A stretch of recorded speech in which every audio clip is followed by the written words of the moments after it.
Hi, hello. Everybody speaks English, right?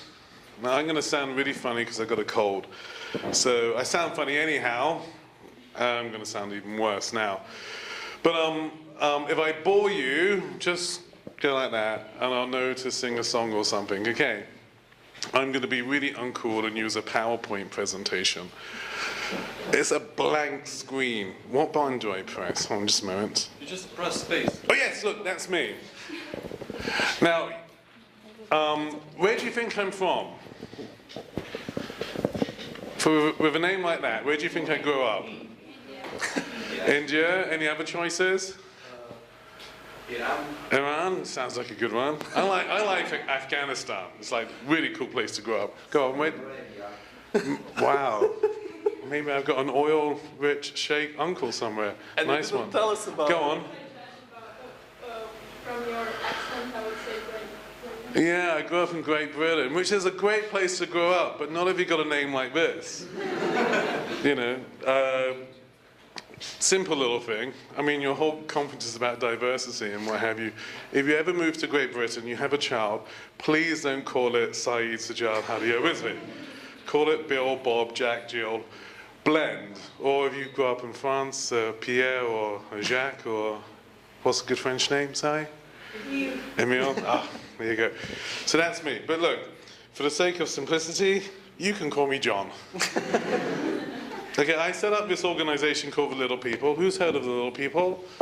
Yay! Who's got Facebook on their phone? Are you friends of our Facebook account? Are you? No, quickly go to it. Do you have a smartphone, anyone?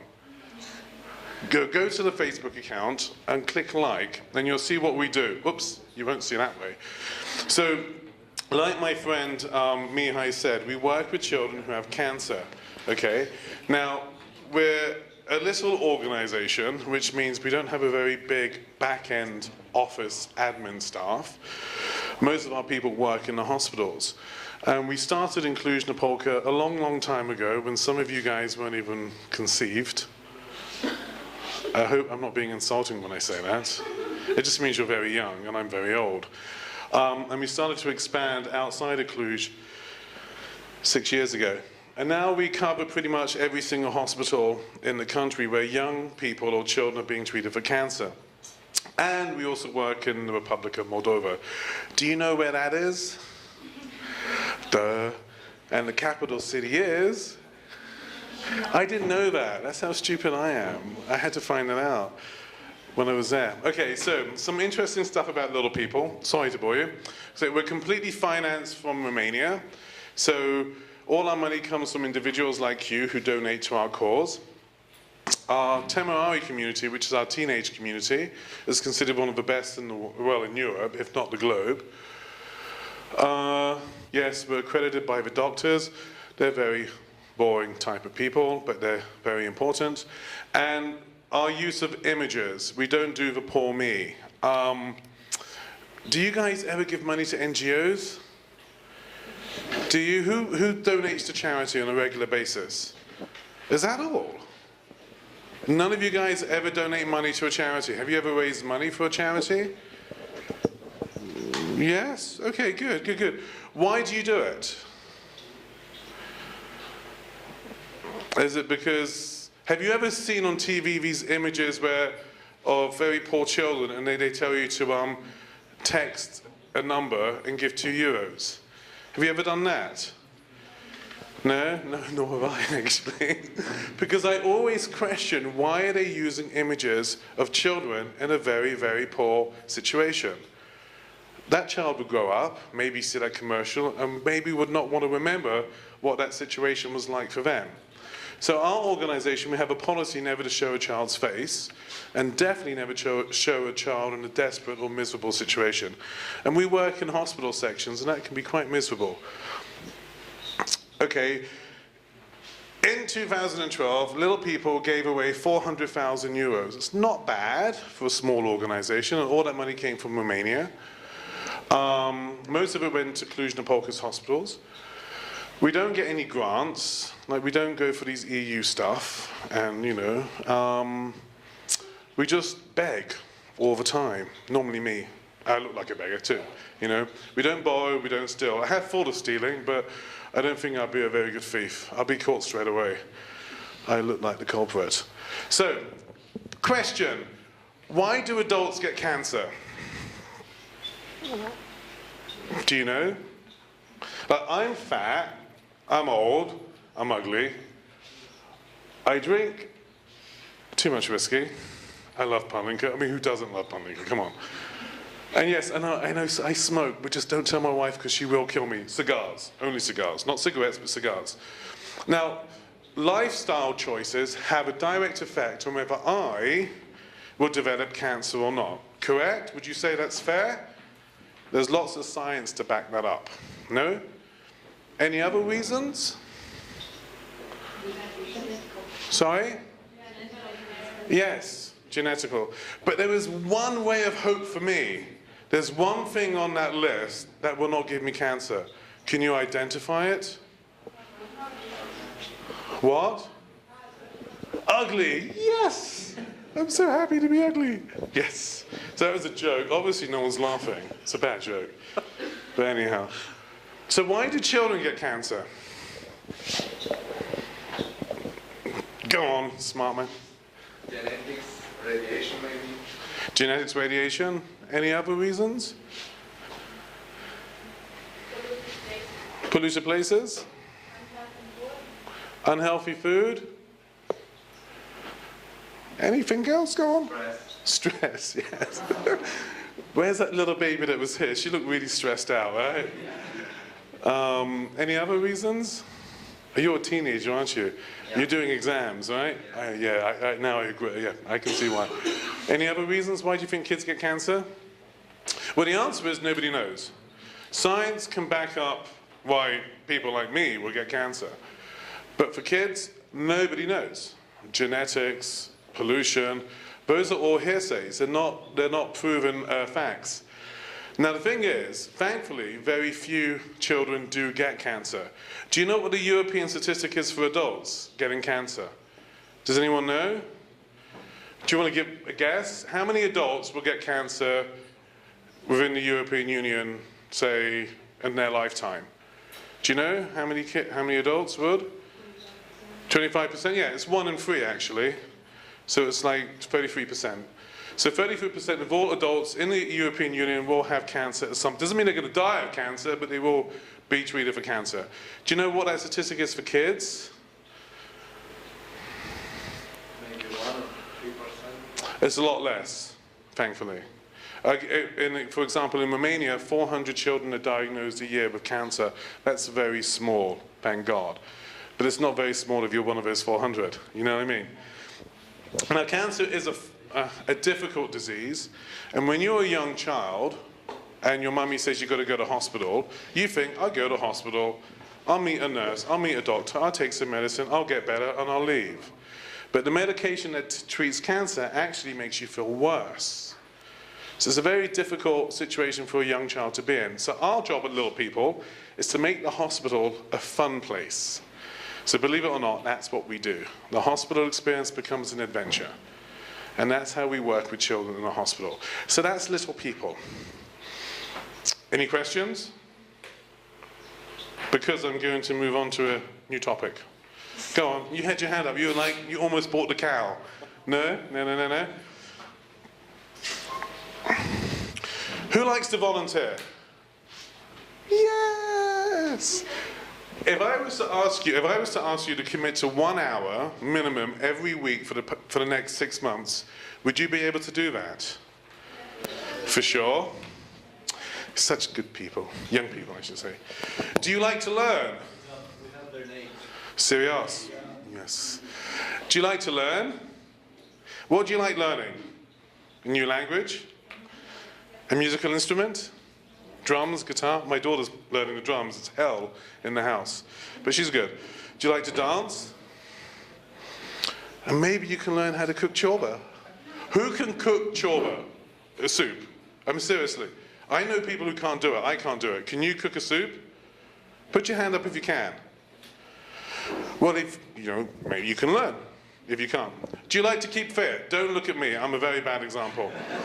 Do you like to keep fit? Do you jog? Do you walk to school? God. Do you go to the gym, anyone? Do you play football? I just watch it, but yeah. Has anybody ever won a marathon? You have. What a... Stand up, young man. Girls, get his number. This guy's going places. Well done. What's your name? Cheza. And you got a great name too. Well done. You can sit down. Now, do you like adventures? Would you go on an adventure? I mean, this is a very poor example I've given. Like you and your mates, 2 days in the woods, finding the source of the Somish River, but I think I spelled Somish wrong. Is correct? I didn't have a chance to Google it. Phew. Okay, having a good time, having a laugh, and trying not to get eaten by bears. Would you like to do something like that? Years or bears? Did I say bear? Oh God! Bears. But you can have some beers while you're doing it.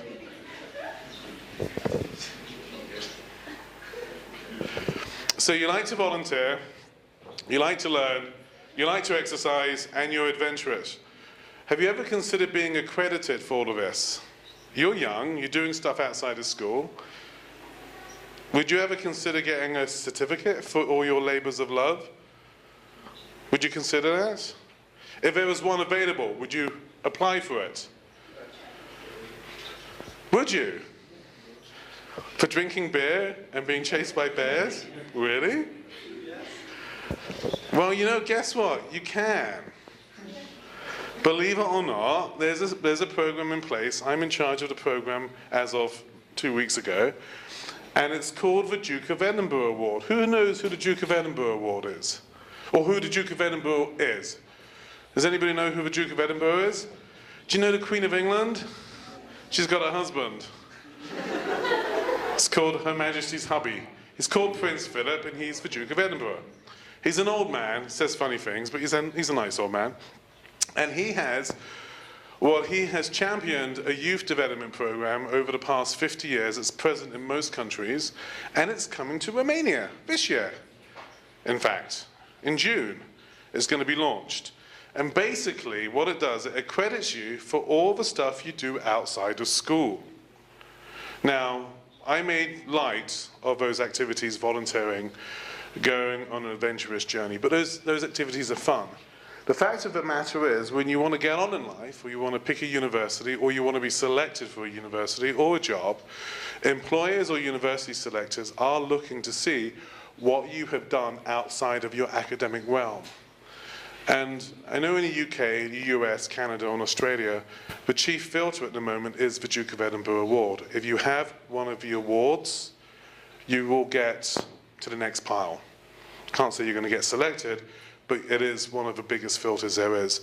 So, would you like to do the Duke of Edinburgh Award? Well, there's some emails there. Jot them down and write to these people, and they'll tell you how you can get hooked up. If you do the Gold Award, which takes about a year, you will go to Buckingham Palace to pick it up once you've done it, which is kind of cool, because maybe you'll meet Prince Harry, and he's good looking. Even if you're a bloke, I'm a bloke, and he's still good looking. You know what I mean? Now, that's me. Thank you very much. Yes.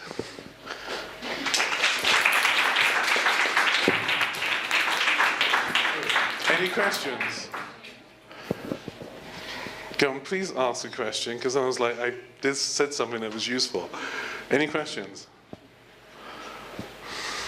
Cu curaj. Thank you.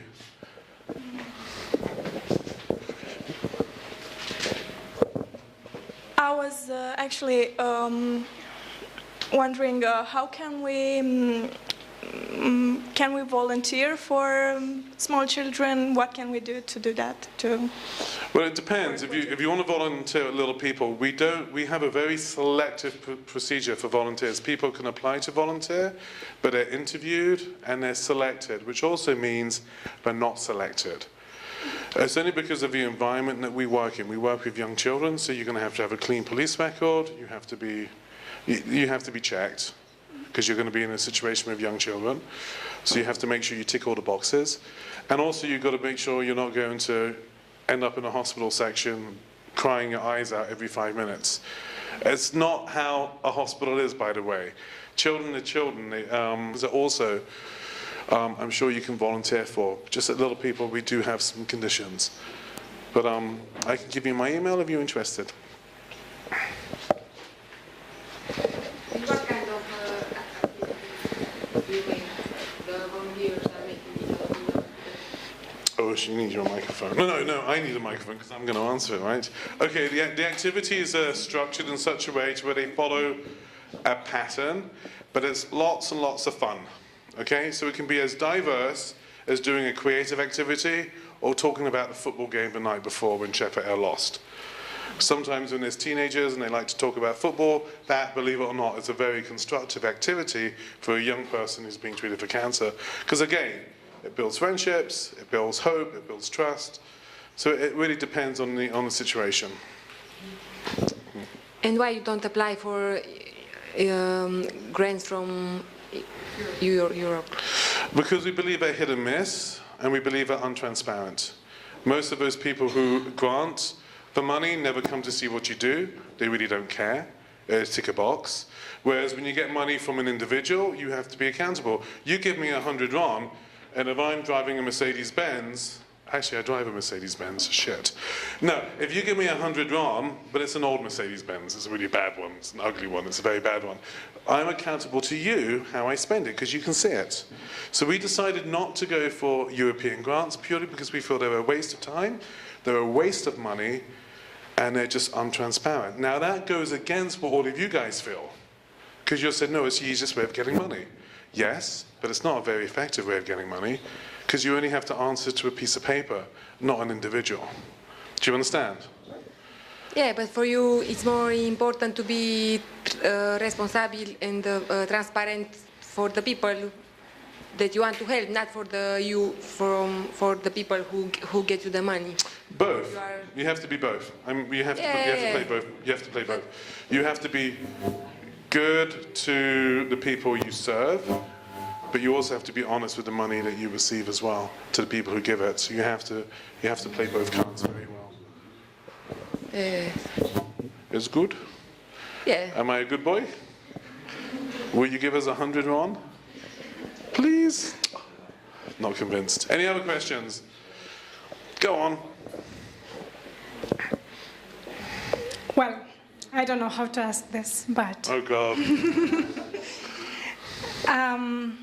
I would like to know more about the impact of your work, because it's a very difficult sector, about the motivation and what keeps you alive with this motivation, because I imagine I really can imagine it's very difficult, especially when you are aware of the process and of the disease of the children.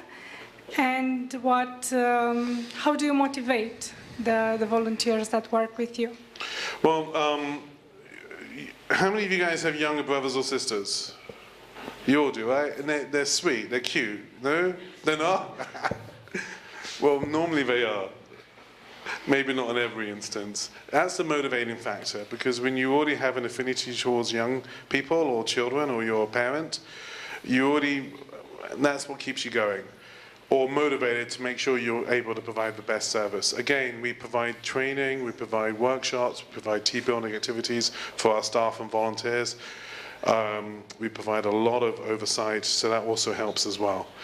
Personal motivation, I don't know. I mean, I like football, and it's a really stupid motivation, but I believe at Little People we need to have supporters like someone who supports Man United. I support my team no matter what, win or lose, and I love what Little People does. I love the people who work at Little People. I love the people who give to Little People, and I simply want to do our best and not let them down. That's the patients and our friends. So that's the motivation factor.